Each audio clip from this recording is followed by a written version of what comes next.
একবার মাহাত্মার কাছে একজন ব্যক্তি এলেন আর বললেন, হে মাহাত্মা, আমি ভগবানকে লাভ করতে চাই। কিভাবে ভগবানকে লাভ করতে পারবো দয়া করে আপনি বলে দিন। তখন সেই মাহাত্মা বললেন, আজ নয়, আগামী দিন দুজনে যাব গঙ্গা স্নানে, তারপরেই বলবো। যথারীতি পরদিন দুজনে গেলেন গঙ্গা স্নানে। মাহাত্মা স্নানের পরে সেই ব্যক্তি স্নান করতে লাগলেন। তখন মাহাত্মা সেই ব্যক্তিটিকে জলের তলায় চেপে ধরলেন। যখন প্রাণটা বেরিয়ে যাব সেই মুহূর্তে মাহাত্মা সেই ব্যক্তিটিকে জলের ওপরে তুললেন। আর তখন সেই ব্যক্তি বললেন, মাহাত্মা, এ তোমার কেমন আচরণ?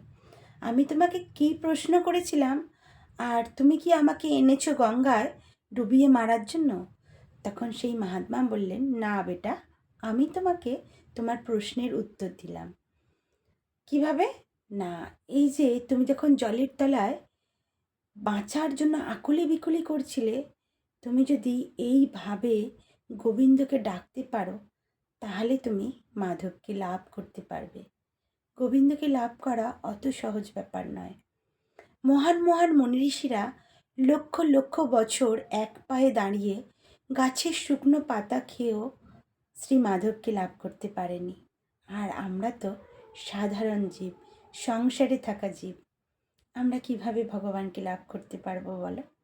তাই আকুলি বিকুলি করে তুমি গোবিন্দকে ডাকো, অবশ্যই তুমি তাকে লাভ করতে পারবে।